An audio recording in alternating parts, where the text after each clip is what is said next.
Hello lovely people, welcome to the Geek Cupboard. I am Penge and today we're going to do something a little bit different. So welcome everybody to Sunday Night Storytime here in the Geek Cupboard. I thought it's Sunday, it's the end of the weekend, why don't we have a nice story to see out the weekend and welcome in a brand new week. So welcome to our story, which is called Tally Ho, and this is a game. It's one of those fancy interactive story type things. It's on Steam and it's described on Steam as a 600,000 word interactive comedy of manners. Now I imagine we will not be reading all 600,000 words. I would very much hope not. I might need more tea if we are. But yes, it's all text-based. We make decisions and we journey through the story, which changes depending on the choices we make. It's sort of like a choose-your-own-adventure book, I suppose, but this one happens to be set in 1920s England, which you probably worked out from the fact that it's called Tally Ho. So just before we begin, this game was gifted to us by a splendid member of the Geek Cupboard community. You know who you are, so thank you very much. That is most kind of you indeed. And by means of thanks,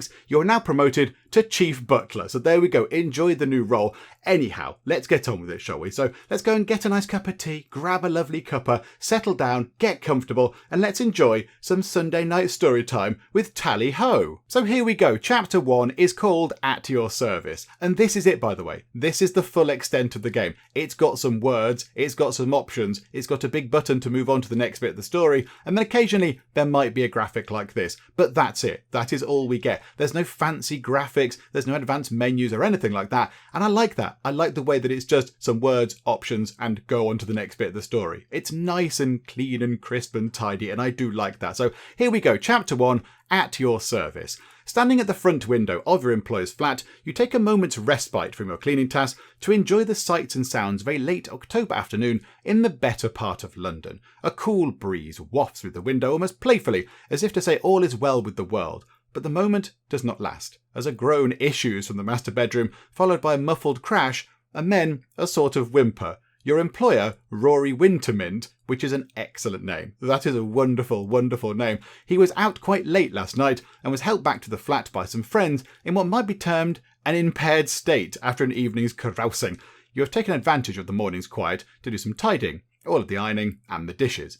Now it is late afternoon, and your employer appears to have finally awakened. Another groan and some incoherent gurgles emerge, that sounds very unpleasant, as you stride to the kitchen and prepare Rory's tray. What is on the tray you have prepared. So here we go, this is our kind of first choice. What are we going to make our employer Rory Wintermint? So we sound like we're his sort of butler or servant or whatever. So are we going to make a hearty platter of seeded rye toast with butter, 3 link sausages, 4 scrambled eggs with a dash of hot pepper, and 2 large mugs of extraordinarily strong black coffee? Okay, you had me until the word coffee there. Until the word coffee appeared, this was sounding promising indeed. But no, we can't do this. We can't do this. We're in London.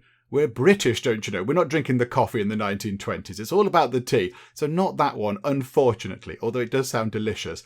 A calming cup of chamomile tea and an antacid tablet. That might be a good option. A cocktail cunningly designed to ease Rory's hangover. Okay, right, so a cocktail, hair of the dog, it might help him a little bit.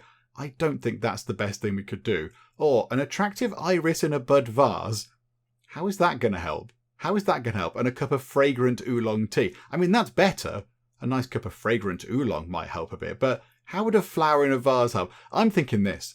A nice calming cup of chamomile tea. Chamomile tea is lovely. That'll calm him down and bring him to his senses. And then the antacid tablet can, help with what's going on in his stomach and such like. So yeah, let's go for that one.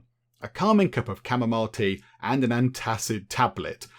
You suspect that the sensitive state of Rory's stomach this morning will require a comforting cup of tea and a medicinal remedy. Precisely what I just said. That's exactly what I said. You began working for Rory about 5 years ago. We answered an advertisement in the back of a fashionable monthly magazine asking for... So what's the magazine advertisement asking for? A man who could serve as a gentleman's gentleman, a woman who could serve as a lady's maid, a person who could serve as a lady's servant, or a person who could serve as a gentleman's servant. I like the idea of this. A man who could serve as a gentleman's gentleman. That sounds good. Because, maid and servant all sound a little bit, there's a certain class thing going on there. Whereas a gentleman's gentleman, that sounds sort of a little bit more refined. Let's go for that one. There we go. We can go and be a gentleman's gentleman. That sounds lovely. Rory Wintermint was a young man of the leisure class. known amongst those in service as a person of whom something might be made if the right valet took him in hand firmly. The advertised position noted that the position would require some simple cooking and light housekeeping, in addition to maintaining Rory's sartorial elegance, of course. As the position looked acceptable, and you were presently in search of gainful employment after leaving the Signet family's employ, you wrote a letter of interest, and were gratified to receive a request for an interview. The interview, as you recall, was not a gruelling one. Rory was sitting at his piano, idly playing the first few notes of a popular tune, sipping a clear cocktail, and glancing briefly at the letter you had written. "Good morning," Rory said. "Now, I'm not really what you would call an interviewing expert, but let's have a go and see what you're all about. You can't be worse than the last 3 blighters. If I seem out of sorts, it's because my well-meaning but meddling Aunt Primrose has wagered that I'll be unable to quit smoking, which I have done successfully. Indeed, I've quit smoking every day for the past 2 weeks. Today makes me 2 hours in a row that I've gone without. Well done you. But she seems to feel that she's won the wager. Tell me, what is your opinion of interfering aunts?" That was his first question to you when you met 5 years ago. How did you respond? Okay, so we've gone back in time a bit. So, I sympathise with him regarding his Aunt Primrose, saying she sounded difficult to please, but clearly loves him. I spoke out rather directly on how sensible such an aunt sounds, and that she ought to be obeyed. I told him in no uncertain terms Aunt Primrose sounded like a menace to all right-thinking people, or I said, "Indeed, sir." Let's go for the first one. That sounds nice. I will sympathise with him regarding Aunt Primrose, because, yeah, that sounds tricky, but she sounds difficult, but she obviously loves him. She wants him to quit smoking, which is a good thing. Smoking is bad. Don't do it, anybody. So, yeah, we'll go for that option, I think. Let's go for that one. "It's not at all clear to me," Rory said, leaning his head on the piano for a moment and heaving a sigh. "I suppose it may be possible that ogres or trolls have deep feelings for their kin, but I've seen little to no evidence of it. But you may be right. Her behaviour may be motivated by some misguided sense of familial devotion." Rory looked around for a pen to make a note and, finding none, took a drink. The obvious thing to do. "Now, let me see. What did you say your name was? I suppose I should have asked that first. I imagine it says somewhere on your letter, but I seem to have misplaced it. My given name is..." Oh, we can have all sorts of amazing names. "Oscar Reginald." Reginald. I do like Reginald. Alfred, Waylon, Doreen, Anna, Maria, Columbina, or I'll make up my own first name. I'm very tempted by Reginald. I'm very tempted, but can we be in this? Can we be in this? I like the sound of this. I'll make up my own first name.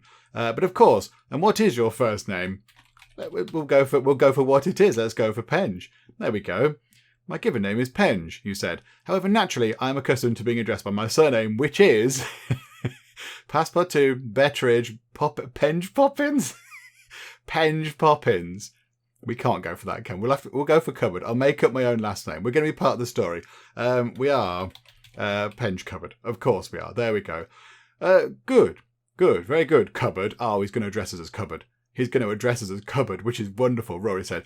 "Now let me see. There are particular sorts of questions one asks in the situation. What would you say your best quality is?"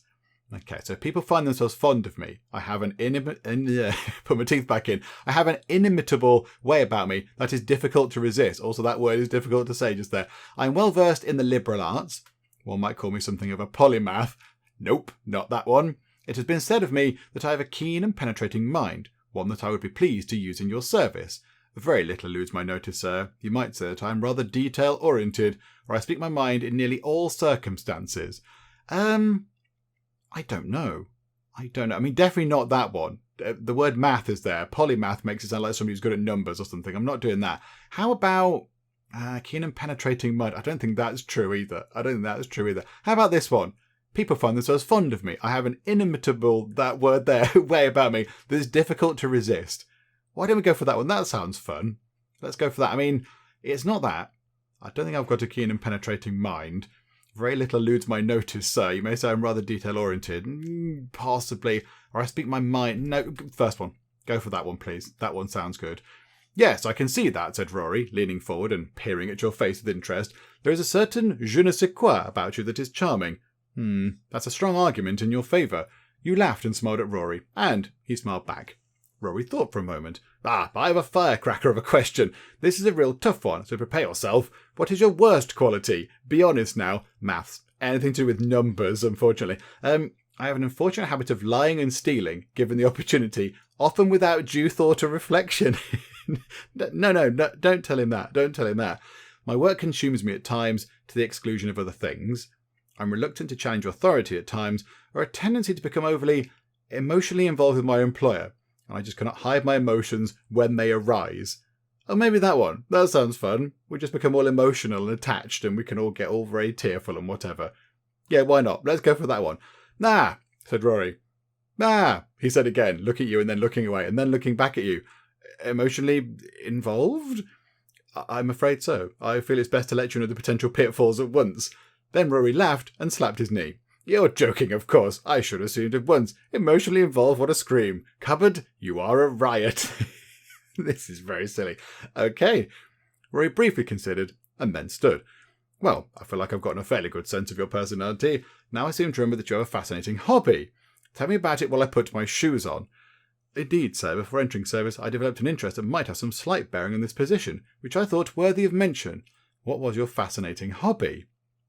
Okay, so, training in boxing, assisted my cousin in her art gallery, I was a jewel thief, what? Or as a child I was a performer in a travelling circus, a lion tamer.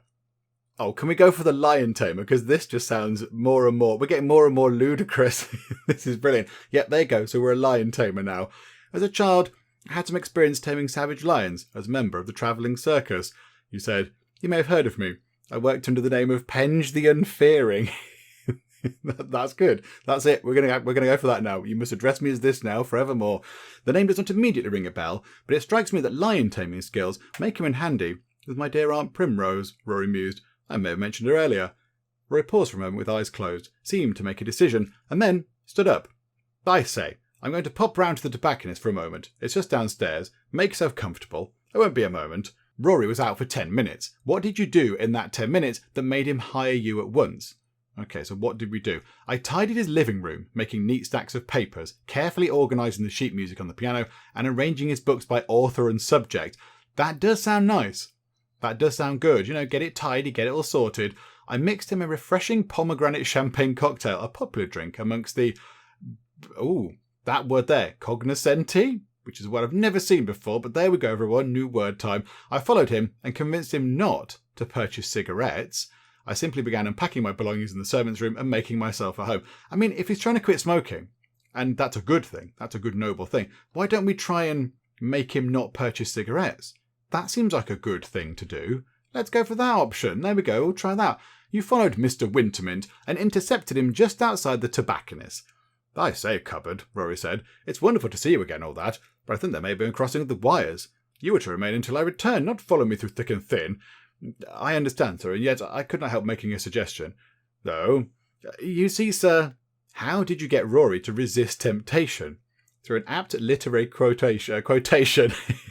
I don't think it's that, I can't even say it. By lying to him and telling him that the tobacconist is under investigation for unsanitary conditions, by inspiring him with a competitive spirit to win the wager with Aunt Primrose, that one there. Let's try and appeal to his better nature and inspire him to beat his evil Aunt Primrose. Let's go for that, shall we? I urge you to think of the spirit of competition. Competition? Yes, sir. Consider your Aunt Primrose even now is likely rubbing her hands together gleefully. Think of the moment that you give up the struggle. Think of her gleeful demeanour and her superior chortle. It is as though you conjure her spectre before me now, Rory said. My hair is standing on end. Don't give her that satisfaction. Fight to the bitter end, that you may say to her, I have emerged victorious. I shall, cried Rory, raising a fist to the heavens and nearly knocking off the flowered cap of a passing lady. Cupboard, you are a wonder. You're hired. Thank you, sir. And now 5 years later. So that is how we got our job. That is how we got our job. By following about and inspiring him to defeat his evil Aunt Primrose. Okay, good. I wonder if he did quit smoking. Okay, back we go. Laden tray in hand, you open the door to the suffering Rory's bedroom.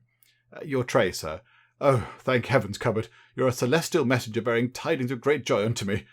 You place the tray on the bed, and Rory attempts to heave himself into a sitting position, but then flops back on the pillow, clutching his head. I'm not well, Cupboard, Rory intones. I will likely die before sundown. If I die, I leave you half my kingdom. Very good, sir, but before that dreadful event, I wonder if you might care for a beverage. That's a very that's a very Penge thing to say. Ah, the soothing tea, Rory says, lifting the cup to his nose and inhaling deeply. Just the stuff. Rory pops the antacid tablets in his mouth, takes a draught of tea, and then sighs deeply. Oh, this is wonderful, Cupboard. I feel the warring armies in my midsection preparing an armistice as we speak. Tell me, Cupboard, how does one little tablet soothe me so? I could not hazard an explanation, sir. Rory suddenly makes a sour face and clasps his hand to his forehead. Is today Thursday? I completely forgotten. Aunt Primrose is coming to dinner tonight. Aunt Primrose. She rang up the other day and, like an ass, I said, very well. We'll have to work swiftly, Cupboard. He leaps up, and you whip the tray away so its contents don't spill. Rory rushes to the vast wardrobe and begins to pull clothes out of it haphazardly. As you well know, Cupboard, thanks to proviso of my father's will, my Aunt Primrose holds control over all my money while I remain unmarried. Now, this is not usually a problem, as Aunt Primrose sends off my monthly checks as steady as can be, but this month I seem to have dug myself into a bit of a trench debt-wise. How so, sir? It's a funny thing, actually. I was absolutely certain of this one particular horse in the third race. They called him Surefire. Can they do that? Isn't that false advertising? At any rate, I spent the whole monthly check on Surefire, and it was not to be. And now the bill collectors are coming round, demanding that I render unto Caesar what is Caesar's, as the fellow says. We may have some small risk of having thuggish debt collectors arrive with lead pipes. Okay, right, so he's got himself into trouble with some gambling. Oh, dearie me. Right, okay. If it helps anyway, I would be willing to work for free this month, sir. I mean, okay, we like the guy. We seem to get on all right, and we seem to be quite pally. And he likes us, which is good, but I don't want to do that, I don't think. If any debt collectors show up, I'll see them out. Never you fear about that, sir. I understand the importance of Aunt Primrose's visit, or most distressing, sir, to be sure. I mean, we were a lion tamer once upon a time. Can we just make the debt collectors go away? That might be a good idea. Let's go for that. However, that's a more reasoned approach. I understand the importance of Aunt Primrose's visit.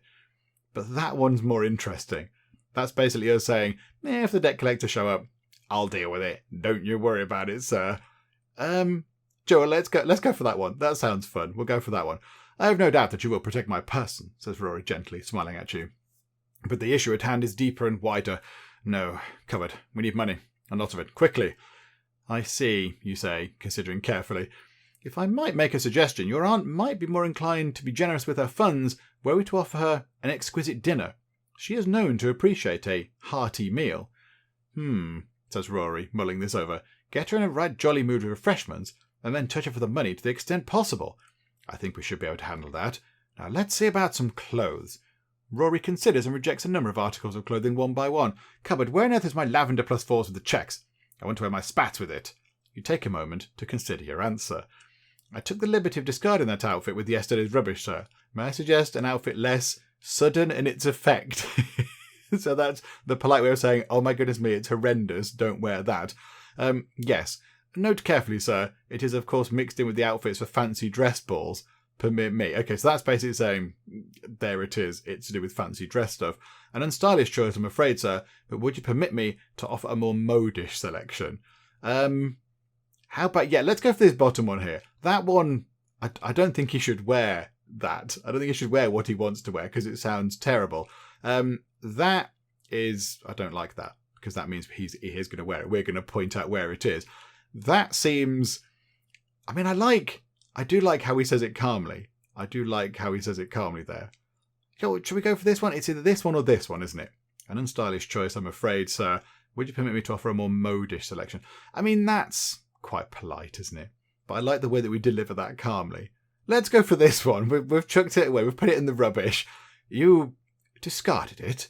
It was essential, sir. I would have been derelict in my duty if I'd allowed you to be seen in public wearing it. It is my responsibility and pleasure to see to it that you are immaculate in your appearance. The outfit in question, while certainly appropriate for novelty purposes, perhaps, did not belong in the well-dressed gentleman's wardrobe. Rory goggles at you for a moment.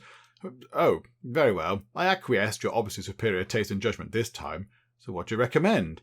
May I suggest the waist-seam coat and white flannel trousers? Oh, have a sure way. Thank you, sir. Okay, right, so we've dressed him properly. Hopefully that will impress his aunt. That'll be good. Finally dressed, Rory strolls into the living room and slumps onto the easy chair, plucking up a book from the end table. We have plans to make, Cupboard. Dinner must be cooked, and I must finish this god-awful book. Must you finish a book? Now? You said there was loads of stuff to do. You can't sit and read a book. Rory holds the book up. Releasing the Hidden Potential of Your Hitherto Unawakened Mind in 12 Easy Steps by Professor Clarence Q. Hickory. It's my opinion this Professor Hickory is an ass of the first order. Listen to this excerpt. Okay, right, so this is him reading out from this book, is it? There are several primal mechanisms by which emotional energies that lie dormant, perhaps suppressed by the desire to cleave to social norms, may be brought forward and thus integrated into one's personality. However, in order for psychoanalytic intervention to be effective, the patient must regress to a series of archetypical stages to shed or replay 4 psychodramatic stages to recapitulate one's phylogeny via ontogeny, as Ernst Haeckel has demonstrated. I might have said possibly one or many, or maybe even all of those words wrong in there. Goodness me. That's a load of old waffle, isn't it? Rory looks up. Why on Primrose first I need to read this drivel is beyond me. It seems to be in no particular order whatsoever. I completely agree. Just a series of words held to skelter across the page. She's certain to quiz me on it, and I need to have some semblance of an answer. Does it mean a thing to you at all? Not really. Volunteer to read the book myself and give Rory the highlights, aid him in bluffing his way through a discussion of the book, or encourage Rory by saying the book is surely within his capacity to read and understand. I don't think it is. I don't think he can do it. I don't think he's going to get that. I mean, I barely understood any of it. Do we want to read it? I mean, we're quite busy anyway. Or do we want to make him bluff his way through it? He doesn't seem the person that can bluff. We'll do it. It's fine. We'll sort it out. There's no need to worry yourself over it, sir. I shall peruse the book in question carefully and give you the précis, so you can discuss it intelligently. By George, covered, Rory says, handing the book to you. If you could do that, I've been your debt forever. I couldn't stand another moment of staring at that drivel. With your remarkable brain, I've no doubt you'll tunnel through it and emerge with some meaning. You open the book and begin to read, or at least you try. Professor Hickory's language is intolerably opaque, and you think that you may have fallen asleep twice or thrice over the past several minutes trying to get through the introduction. It's no use. There's no possible way that you're going to be able to read this book, even if you had all day to do it, and even if it actually meant anything, which you seriously doubt. What should we do? Okay, so the book is actual drivel. It's just a load of nonsense that makes no sense at all. Okie doke. It's fine, we can work through this. Do we say, oh my goodness me, it's all gone wrong, don't know? Wait several hours so it seems like you've read the book, then simply copy out some phrases from the book to look like you made an outline for Rory, or tell Rory that he will need to simply change the subject when Aunt Primrose is over to avoid discussing the book. Let's go for this, shall we? Let's wait a little while. That makes us look good, and then we'll just sort of copy out some phrases from the book, and then go, there you go, this is what you need to do. I like that. Let's go for that. Let's go for the blag. We'll try and blag it. I'm sure it'll all be fine. You take a refreshing nap, and then, several hours later, you open the book at random and copy out some complex phrases in a bullet point list. Then, tucking the book under your arm, you emerge from your room. Immediately, you are struck by an awful smell. Rory is in the kitchen, wearing an apron, holding a mixing bowl in one hand, and what seems to be an omelette in the other hand. A noxious smoke hovers over the stove, which has all of the burners on. You place the fire outline on Rory's desk, and waving away the smoke, you enter the kitchen. Oh no, he's been trying to cook. Everything is all right, Rory cries, holding a fried egg in one hand. A mixing bowl filled with a bubbling orange mixture sits atop the counter. I'm just preheating and so forth. Or just heating. What's the difference between preheating and heating, when it comes right down to it? May I assist you, sir? You know, it's a strange thing. Rory points to a cookbook, open on the counter, dusted with flour. This casserole sort of thing says to fold in some eggs, but the life of me, I couldn't see how you could fold eggs unless I fried them. But I think I may have gotten it all wrong way round. Possibly, sir. Rory stands there, hands on hips, reading the recipe over and over. How should you respond? Okay, so we can either take over, shrug and just go out for a stroll, or work together. Let's work together. Let's try and give him some life skills. Because if we take over, then he's not going to learn anything. If we leave him to it, his house will burn down. So we'll try and help him. We'll try and give him a little bit of cooking tuition. Let's go for that, shall we? Rory pauses. Together. Isn't there some sort of truism or motto about too many cooks spoiling the broth? Is this a broth situation? No, I don't think so. We can perhaps be more effective working together. What do you have in mind? A sort of master chef and sous chef sort of dynamic or some such? Okay, you'll need an extra pair of eyes to catch any mistakes. I can cook and you can direct me, sir, you say, smiling calmly, or we can divide up the cooking between us in a logical, efficient way. Okay. I don't think he should do any cooking. I don't think he should do anything, because he is just going to go, no, I know what I'm doing, and he's just going to get on with it and do it wrong. Maybe I can cook and you can direct me, sir. So we'll try and do things right, but he feels like he's doing stuff right. Rory kind of feels like he's in control. Let's go for that. Ah, I see, Rory says cheerfully, settling back in a chair. You shall be my hands and I shall be the brains of the operation. That's inspired. Yeah, that seems quite good. That'll keep him happy. Rory settles into a chair comfortably and begins thumbing through a mail order catalogue as you attempt to make sense of the casserole and fig cookies that Rory has ventured to create. Luckily, you're able to discard most of the burned or congealed food without Rory noticing as you engage him in light-hearted chat about local gossip. Rory only occasionally looks up and says something like, oh, don't forget to mix things and so forth. And so the dinner proceeds apace, and you feel that you have a meal you can be reasonably proud of serving to Aunt Primrose. Lovely, Rory says. Now for a brief yet invigorating rest before Auntie arrives. Okay, so we've cooked the food, and she likes food, does Aunt Primrose. She likes food, so this is good. This is a good, encouraging thing that's going on. Okie doke. 40 minutes later, an imperious ring of the doorbell announces the arrival of Aunt Primrose, or actually more correctly addressed, Mrs. Primrose Patterson, née Wintermint, the sister of Rory's father. Rory leaps up as you open the door for Aunt Primrose. She strides into the middle of the room in her rather smart-looking long dark green jacket with brass buttons and a dark green skirt and a broad hat with flowers on it. Aunt Primrose is a tall woman who gives the impression of taking up thrice as much space as she rightly ought to. She sounds terrifying. Hello, Rory, she barks cheerfully, handing you a parasol and hat. Good day, cupboard. You're looking well. Better than Rory at any rate, who might say you've managed to drag out of bed before nightfall. Well done.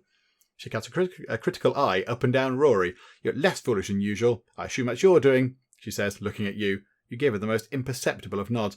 Well, you look somewhat presentable. Now I say, Rory begins, but Aunt Primrose hushes him with a wave of her hand, and she eases herself into a chair. You're looking very well, Aunt Primrose, Rory says. And what's this? She says, ignoring him. What sort of trash are you filling your mind with? She leans down and plucks down a slender, garishly illustrated novel off a shelf. It is a very well-regarded piece of literature, perhaps the best-selling series there is right now, Rory says. Although She Knew Better, by Miss Fifi Buttercup, the 6th volume in the How Wicked Was the Earl series, reads Aunt Primrose, holding her lorgnette. Okay, another new word, everybody. Every day's a school day. Her lorgnette to her eyes. Shockingly bodice-ripping. Cupboard, what do you think of Rory's taste in literature? Actually, madam, that novel is mine, not Mr. Wintermint's. I find the work of Fifi Buttercup most illuminating, deplorable, or I prefer not to say. Do you know what? We'll take the flak. We will take the flak. It sounds like a wonderful tome. Yeah, we'll go for that one, don't worry. Do you now? Aunt Primrose's eyes narrow, and she shakes her head, tossing the book aside. I must say, I had the impression of more sense than that. The stories of young men and women cavorting around in hedge mazes and sneaking in out of bedrooms in the dead of night are what I would call tawdry. I did not expect a taste for the tawdry from you, cupboard. I will return it to the circulating library at the earliest opportunity, you say. See that you do, she says, and see that you do not taint Rory with your ill-advised literary taste. Rory stretches and smiles at Aunt Primrose. Well, now, Auntie, I suppose you look pretty foolish right about now. No, my taste in literature tends toward the complex, not this sort of paltry time-waster. Speaking of books, Aunt Primrose says, where's that book I loaned you? What do you think of it? Did it stimulate that so-called brain of yours? Rory steeples his hands and assumes a thoughtful expression. Ah, I believe you're referring to Releasing the Hidden Potential of Your Hitherto Unawakened Mind in 12 Easy Steps by Professor Clarence Q. Hickory, are you not? I have it for you just here. He hands her the book with a flourish. Wonderful book. Excellent binding. Excellent binding. I like Rory. He's a jolly idiot. Yes, I know bloomin' well what book I loaned you, snaps Aunt Primrose, drumming her fingers on the table. Let me make it quite plain. I asked you to read this tome because, although you have little to no intellectual merits, you have in the past demonstrated a certain honesty in your evaluations, however inarticulately expressed. This Professor Hickory's assistant approached me several weeks ago bearing a copy of this book and wanted to know if the good professor could address the Ladies' Intellectual Society, of which you know I am chairwoman. But I wanted another opinion, and you, poor sap, were the only person I could think of to ask at a moment's notice. And it was my pleasure to offer my assistance, said Rory. Did you read it? Uh-oh. Of course I did, said Rory indignantly, looking around for the paper with the note you prepared for him. I doubt it, Aunt Primrose says, lips pursed. Next time, I'll find you a Dick and Jane book. There, under Aunt Primrose's right elbow, is the paper that Rory needs. How are you going to get it to him? Oh no. Oh no. Okay, right. So, suggest that Aunt Primrose turn to see a painting on the wall, and then when she moves, Rory can then snatch the paper. Okay, so distraction. Tell her you need to tidy the table, or point out a stain on Aunt Primrose's sleeve, hoping that she will move her arm. We need her to turn around. I mean, will Rory pick up on this? Will you know? I think that's probably our best option. Telling her we need to tidy the table, she might not like that. But if we try and point her out, we go, look at that, there's something on the wall you need to look at, and she can turn round. Hopefully Rory will be perceptive enough to actually grab the paper we need. Yeah, let's go for that. Let's go for that one. We'll give that a go. You clear your throat. I wonder if you've noticed our relatively recent acquisition. It is a pastoral study titled Girl in a Meadow with Shepherd Crook. There, to your left, if you just turn a bit, madam. I don't have time for girls in meadows, with or without shepherd's crooks, Aunt Primrose says sharply, refusing to turn and look. Very good, madam, you say, shaking your head at Rory, who looks deeply concerned. Oh no, our plan didn't work. Our plan didn't work at all. Oh no. Okay, Rory clears his throat. Now, the book at hand that I'll be talking about. Say, Aunt Primrose, I think it would be more comfy if I sit right next to you on your right side. Shove over, won't you? I will not shove over. What are you doing? You didn't read it at all, did you? Rory hangs his head. Oh no, it didn't work. Our ploy didn't work. Okay, never mind. I thought not, sighs Aunt Primrose. I should have asked someone with a modicum of sense. It is, alas, too true what they say of today's generation. I'm sorry, Aunt Primrose. Humph, never you mind. I asked you to stretch beyond your humble resources, and I should not be surprised at the result. Rory looks at you miserably, a sick expression passing over his face. Where's dinner? Cries Aunt Primrose. I'm famished. All I had today to eat was a buttered roll at the train station. Okay, so commiserate with Aunt Primrose regarding a buttered roll. Inform her that she will not be disappointed about the evening's repast, or offer Aunt Primrose a glass of wine as she sits down. Yeah, wine. That's the plan, isn't it? Just, get her a tiny bit drunk, I think was the plan. And then we can talk about money and such like with her. I think that was the plan. Okay, do that. May I tempt you with a glass of... Oh, yes, she says. Certainly. I'll have that Chateau de something or other you gave me last time I was here. Give me the full measure. Very good, madam. An excellent selection. You pour her a generous drink and then prepare to bring out dinner. Rory and Aunt Primrose arrange themselves at Rory's small table. Now tell me, Aunt Primrose, Rory says, not that I do not relish the pleasure of your company with all the familial duty and so forth, but why the sudden trip to London? I have some things to ask you, and I want to ask you to your face, she says. Ah, that's lucky, because I have something I want to ask you as well, Rory says. By way of background information, I don't suppose you've ever heard of the horse Surefire, which ran in the third race a few days ago. What are you talking about? None of your nonsense until after dinner. Ah, thank you, Cuppa, just in time. You bring out the food, but you are very much aware of how tense Rory is. As you serve Aunt Primrose, and then Rory, you break the tension with a conversational gambit, put your hand on Rory's shoulder to comfort him, stand at attention, waiting further orders. I think we'll try and break the tension with a conversational gambit. We must be quite good at those. Let's give that a go, shall we? I don't suppose you've heard the news about the Wells Street wardens, you say. Seems that Smith's knee was injured, but he'll be back in a few weeks. She says. That's Smith for you, Rory says, trying. Thank you for this stimulating conversation, Cupboard, she snaps. Now for dinner. Bon appetit, madam. I think you'll really enjoy dinner, Aunt Primrose, Rory says. It's squash casserole, which I made myself. Made yourself? She says with trepidation, looking briefly at you and then back at Rory. I did. Every bit of it. I hope you enjoy it. Rory lifts the cover from the platter to reveal a very tempting-looking squash casserole. Aunt Primrose's eyes widen in surprise, and she helps herself to a bit. She puts it to her lips fearfully, but then makes approving noises. Well, she says. This is actually rather tasty. I had you all wrong, Rory. I'm rather touched at your efforts. Well, I couldn't have done it without Cupboard, says Rory. Well, naturally, Aunt Primrose says approvingly. Now fork over the helping, and don't be stingy. An hour later, Rory and Aunt Primrose are sitting on the sofa with a bit of port. Ah, fine way to end an evening. It is beginning to grow dark, and the wind is picking up. Rory clears his throat. Aunt Primrose, I have a matter of some import to ask. A bit earlier, I may have mentioned the horse, Surefire, who ran in the third race. Aunt Primrose ignores Rory and looks to you. I'll just take the dessert here on the sofa, she says. You bring out a delicate silver tray of fig cookies and place on the table near Aunt Primrose. Aunt Primrose takes a taste, and then another. Her eyes roll back a bit. hits the spot, she declares with gusto, and then continues to devour the fig cookies. Okay, we've found something she likes. Aunt Primrose seems in a hearty mood. Over the next hour or so, she chats amiably with Rory, cheerfully reminiscing about the times they spent together when Rory was young and trading anecdotes about their mutual acquaintances. Her cheeks a bit flushed from the port, she turns to include you in the conversation. Cupboard, she says, we've known each other for many years. You spent a good deal of time on my estate. I like to think you had the opportunity to see me in my many moods.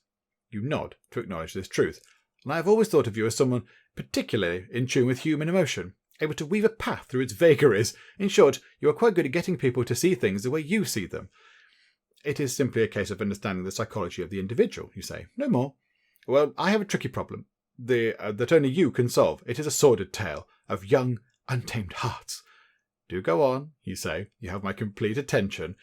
Well, Cupboard, let me explain. You know, of course, my young and tender-hearted niece Mopsy. Of course you do. You think about the young woman who you have known since she was 15, an energetic, loud, and emotionally voluble girl who saw you as a trusted friend and advisor from the moment she met you. Although you haven't seen her in a little while, you remember Mopsy as the most annoying young woman you have ever met, a charming and clever young woman with whom I have enjoyed spending time, or a disobedient, willful, and mischievous young woman. Okay, we don't want to go down annoying. Let's not choose that. Charming and clever, or disobedient, willful, and mischievous. Charming and clever. Let's go down charming and clever. It's going to do no harm at all to be sort of associated with someone who's a bit brainy. Yeah, okay, that'll do.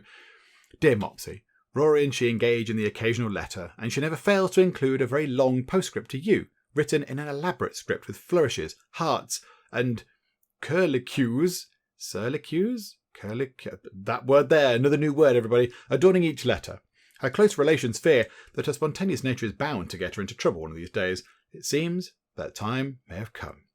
Well, said Aunt Primrose, the problem is this. Young Mopsy has become involved in an ill-advised love affair. She has become enamoured of a local ne'er-do-well by the name of Figaro Fairfield, and is completely unsuitable. Rory goggles at this news. Did you say Figaro Fairfield? I did. Do you know him? Well, of course I know Figs, cried Rory. We're at school together. I haven't seen Figs in years. Whatever is he doing now? He was nice and all that, but not what you call strong of mind. I will have more to say on the subject of ill-advised romances in a moment. Now, I'm speaking to Cupboard. She turns back to you. This Figs is what is called a bohemian artist. He lives in a garret. I don't know what that is. A garret, like an apartment, maybe, possibly, atop a thrift shop. He produces completely rubbish art that he tries to pawn off on unsuspecting tourists.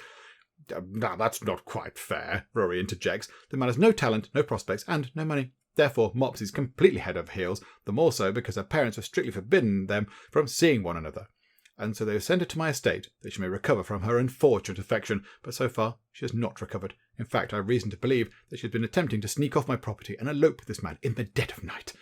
And so I ask you, Cupboard, what am I to do? How can I ensure that a young, resourceful woman will be unable to sneak off with her would-be lover on my watch? Okay. Right, wow. This is certainly an evening. Perhaps appoint some guards. Some trustworthy people who can patrol about the property, who will alert you if she does something rash. I know of an enviable collection of hunting dogs. Perhaps you can't kill him with dogs. Perhaps allowing a few of them to roam about at night. That would let the household know at once if Mopsy were trying to sneak out. Or this isn't a case for increased security at all. Instead, simply tell her you trust her. Okay. Do we go for... Yeah, I quite like that. Maybe we won't go down something... I mean, appointing more guards. She might say no, because that's going to cost money, and I haven't got much of that. I don't like the idea of letting the dogs roam around the place. Yeah, just do some talking. Do some talking. Get round the table and talk. Give that a go. But I don't trust her in the least, Aunt Primrose says, furrowing her brow. No locks or patrols can stop a determined young person in love for long. No, you must simply say, I trust you, dear Mopsy. Then she'll be too ashamed to depart without your leave. That's putting a lot of faith in her spirit of trust. Did I mention this Figs is a bohemian artist, and thus is utterly compelling figure of romance?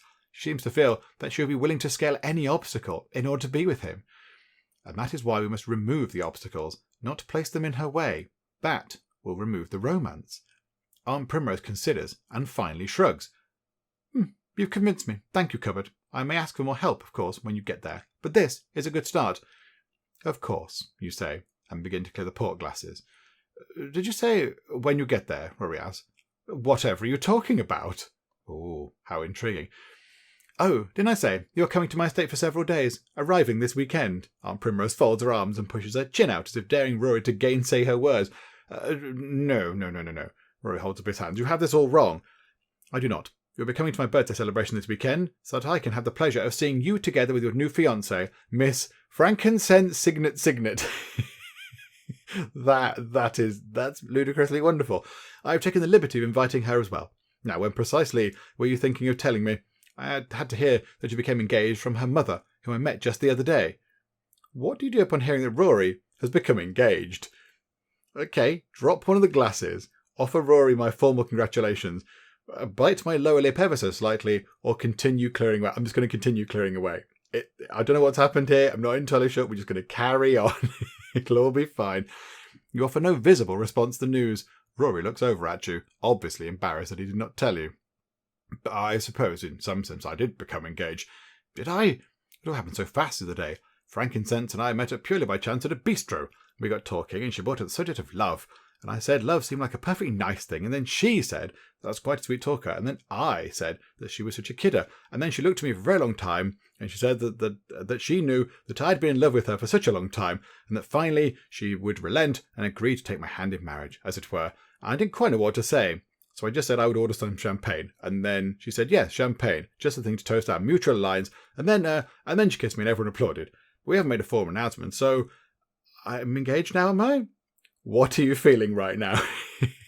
So we can be in love with Rory, which would be brilliant. That would take us down a very fun journey. I feel an odd, wistful feeling of pain or some strange jealousy at the thought of Rory's engagement. I'm consistently amused by Rory's ability to get himself into ridiculous situations. It is all I can do to keep from laughing. Miss Signet is the most unsuitable marriage prospect for Rory. The alliance should probably be broken off, or we will need to pack and make the arrangements for the trip at once. I quite like the idea of the top one. I think this could be quite fun. If we've got sort of these deep-rooted feelings for him, we might want to break up this engagement here between Frankincense and Rory, and then try and make sure that we're Rory's favourite and not her.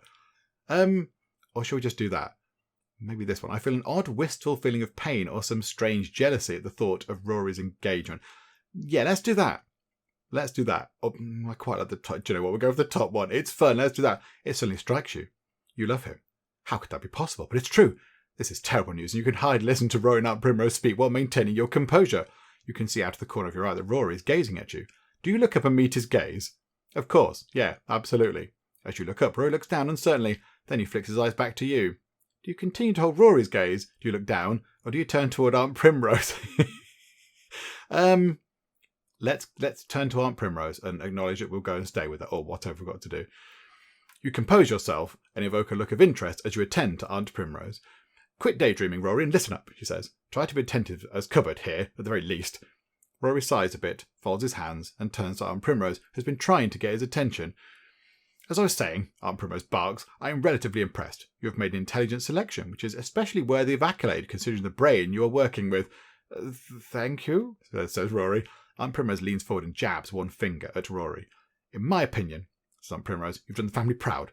Whereas your cousin Mopsy attempts to ally herself with a starving artist, you have found yourself affianced, possibly affianced, another new word, to a Signet, a family whom I understand has untold wealth and prosperity, although I am a touch miffed that you neglected to inform me or ask my advice. Cupboard, you used to work for the Signets before coming to work for Rory, didn't you? What do you make of Frankincense? Okay. So Frankincense and I had a reasonably pleasant relationship with each other, had a torrid and passionate affair, but we're not going to say that. I was not among Frankincense's many admirers. What they do not know is that Frankincense and I had fallen deeply in love with one another, but I cannot say that. But I was still reeling from the news of Rory's engagement and could not respond. I mean, we could go for a sensible option. We could just dig ourselves deeper into a crazy story. Let's do this. So we've currently fallen in love with Rory, but we also, in the past, were in love with Frankincense. What they do not know is that Frankincense and I had fallen deeply in love with one another, but I cannot say that. So there we go. Right, let's weave this story a bit more, shall we? And of course, this does mean now that we have ourselves a bit of a love triangle going on, because we were in love with, or maybe still are in love with, Frankincense. I'm not entirely sure. And now Frankincense has got engaged to Rory, although not entirely sure of the legitimacy of that engagement. And now we have fallen in love with Rory. So it's all got very silly. It's all got very complicated, and that makes it all the better. It's just got very daft, and I do like that. So what is going on? This is us saying this, of course. So Miss Signet and I had a warm relationship with one another until, regretfully, I had to leave the Signet service, you say. It is true as far as it goes, but it says nothing. You had fallen in love with her. You know she would have returned your affection if she could have, but the rift between classes was too great a chasm, and your passion was never acted upon, instead manifesting in smouldering looks, sighs, and the brush of gloved hand on gloved hand. Oh my goodness me. Her father and mother suspected, and found reason to let you go before something rash occurred. Oh, so that's why we left our previous job. That is why we left our previous job. Oh, that's all very sad. Pesky class system going on. It sounds like there's more to that story than you're letting on, Aunt Primrose says, but I think I have the general idea. You remain respectfully silent. Aunt Primrose stands at last and smooths her skirt briskly. So it's settled then. You'll come for a nice visit, and Cupboard will help me figure out how to keep Mopsy away from her beau, and then I can be the judge of whether Frankincense and you are a match that meets my approval. Then, for a special treat, if you please me, of which I have no doubt you will, you can come to the village and watch the home team win dozens of blue ribbons at the Harvest Festival. No. Now, what was it you wanted to ask me about the horse? Surefire, and the third race, if I remember rightly. I simply wondered... Oh dear. Right, Rory is in trouble. And given that we love him now, we've decided that he's the object of our affections. What do we do about this? We can let him finish his sentence. However, he might blunder that. He might make a bit of a mess of it. Smoothly break in and make the request for a loan on Rory's behalf, or offer Aunt Primrose a respectful compliment before Rory asks for money in order to smooth his path. That's quite good. Shall we go down that route? Let's try and just sweet talk her a little bit. Let's go for that, shall we? I mean, are we good at that? Maybe. We might be alright at that. Let's give that a go, shall we? Oh, we got an achievement. Oh, that's exciting. Hooray! Thank you ever so much for your visit, you say, with a graceful sweep of your hand. Your presence has, as always, illuminated our otherwise dreary day. Aunt Primrose looks at you as if you had suddenly started speaking in tongues. That's quite enough of that, Cupboard. Is that an ill-conceived attempt to butter me up? Yes, absolutely. It's perfectly that, Aunt Primrose. You've cottoned on to my plan. It's merely that Mr. Wintermint has some financial need, you say, and I was simply hoping... Aunt Primrose laughs heartily. Oh, you, she says, playfully batting at Rory's hand. Well, how can I say no, when you've given me such a lovely evening? You outdid yourself tonight, by which I mean that you have exceeded the extraordinarily low expectations that I had for my entertainment here. I like her. She's funny. Glad to oblige, Rory says. Yes, I'll send you the money you so foolishly squandered, and give you a bit of walking around money in the meantime. Walking around money? It's like pocket money or something. That's a nice concept. She gets a cagey look in her eyes. But you'll still come over this weekend. You wouldn't take money from my hand and then reject me in my time of need. Never, Rory says, although you can see the thought had clearly crossed his mind. Good, she says. I expect you with all promptness. Will you fix the problem with Mopsy and her most unwelcome suitor? Between me and Cupboard, consider your problem solved. And will you come with Auntie when we go a-hunting without complaint and lend a hand at the village harvest festival? All this we swear, Rory says. Oh, dearie me. I will see you tomorrow, she says. And may I remind you that I will be celebrating my birthday. I will have several respectable guests there, and you may wish to put more thought into the gift you bring, more than the one you offered last year. And with that, Aunt Primrose departs, waving over her shoulder.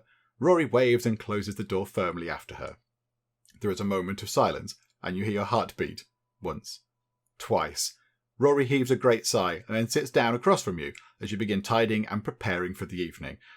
Oh, I'll get that, Rory says as you reach for a glass. You reach for it at the same time, and your hands touch briefly. My goodness. Rory moves to the window, seems to make a decision, and addresses you. Now, look here, Cupboard. I become engaged to Frankincense, and we're supposed to be wed and all that. Rory and Frankincense. Your head swims with conflicting passion. The love you once bore Frankincense was dead and buried, replaced by your love for Rory, but now, hearing her name and talk of marriage, it is difficult to retain your poise. You look up at Rory. Okay, so our love for Frankincense is gone. It's gone. It is no more. That's been sort of all dealt with. And now our affections are entirely for Rory. Okay, so I fully understand the situation. You can't. I won't let it happen. Oh, or I wish things were different. I mean, we could keep it a bit more professional, but that might close this whole fun storyline kind of off. You can't. I won't let it happen. Or just go, oh, okay, what did he say? We're supposed to be wed and all that. Or I wish things were different. Let's go for I wish things were different. That's making our point, isn't it? That's kind of making our point that we have these feelings, but we're not saying you must change it. We're just sort of, subtly suggesting that maybe he would like to, he should do something about this. So I wish things were different. Well, yes, perhaps, Rory says, but there's no sense in wishing. I'm to wed frankincense. That's all there is to it. And yet, there is no and yet. Strike and yet from your vocabulary entirely. Now I'm turning in, and I suggest you do the same. There's nothing to say, and you turn away. I can't say, I didn't warn you when I first hired you. I should have probably listened. You've taken a deep breath. You simply have to act normally. Good night, sir. Good night, and don't let the evening's emotions get the better of us. This is a bewildering world, and I need you as my steady anchor, come what will. Can you do that for me? I will try. Rory closes his bedroom door, and you sit there as evening falls until weariness overcomes you. And then it's the next chapter. So we've completed chapter 1. Okay, so chapter 2 is called On the Rails. So I imagine we're getting on a train and making our way over to Aunt Primrose's place, I guess. Okay, there we go. I mean, what we'll do is, that seems like the perfect point to wrap things up for the moment. But yeah, we'll come back to this. We'll just carry on with this, because this is all a lot of fun. It's very silly. I'm kind of hoping that our last response there, our last answer of me saying I wish things were different, hasn't kind of ended that whole sort of romantic sort of opportunity with Rory there. I kind of hope that that's still a thing that we can go to. I think we should try and keep working on that. I don't imagine it would just end. I don't imagine the whole thing would just go clonk, end, and it's done. I imagine that's now set off, something in the background of the game, which means that story-related options to that particular thing are going to pop up every so often. So we'll keep working on that. But yeah, this is a lot of fun. It is all very, very daft indeed. So I'm intrigued. I'm intrigued to know where this is going to go. And yeah, I'm enjoying it a great deal. So we'll come back next week and we'll just see how we get on next time. We shall carry on the adventures of Rory and Cupboard and Aunt Primrose and Frankincense and Mopsy and everybody else. And we'll just see how we get on. But yes, we're on chapter 2, so we shall finish up for now. Hopefully you have enjoyed this. I do hope you have. If you have, please do leave a like. That would be very, very lovely indeed. And also, if you're not already, then please do subscribe to keep up to date with how we get on here next time out in Tally-Ho. But for now, thank you very much for joining me in the Geek Cupboard, and I will see you next time. Kunik, your time is now. And you have missed, Kunik. This is unacceptable, Kunik. An Ash's caravan has been ambushed by man-hunting chinchillas. Are you going to land on my potatoes? That is just not the done thing. Oh, there's a lot of them. 1, 2, 3. These guys have got amazing hair. I'm delighted that we've actually done something and it's worked.